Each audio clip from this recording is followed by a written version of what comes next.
కవితకు 14 రోజుల judicial remand. Tihar జైలుకు తరలించిన ఈడీ ఆఫీసర్లు ఇంటి నుంచి భోజనం, మెడిసిన్, దుస్తులకు స్పెషల్ పర్మిషన్. మధ్యంతర బెయిల్పై వచ్చే నెల 1న విచారణ.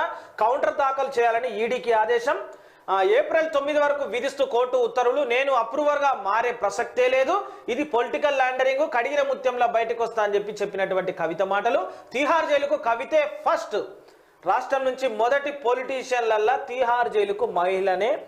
అయితే ఇక్కడ చూడరు కదా, కవిత తెలంగాణ రాష్ట్రం నుంచి పొలిటీషియన్లు పోయినటువంటి జైళ్ళ చెంచలూడ వేరు, చెర్లపల్లి వేరు. కానీ తిహార్ జైలుకి పోయినటువంటి వ్యక్తులలో తెలంగాణ రాష్ట్రం నుంచి మొదటి రాజకీయ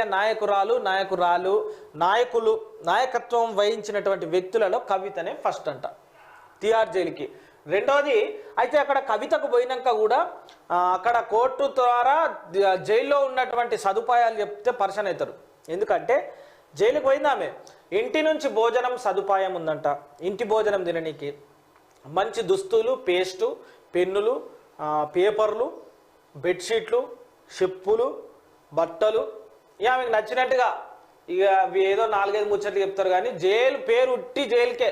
కానీ ఆడంతా మంచిగానే ఉంటుంది, సౌలతులు ఈవులట్లు అన్ని బరాబర్ ఉంటాయి. మనకన్నీ ఇంట్లో ఉండదు, ఓ పూట తింటే ఓ పూట తినము, నీళ్ళు దొరకదు, అది దొరకదు, కానీ ఆడ అన్నీ ఉంటాయి ఆమెకు.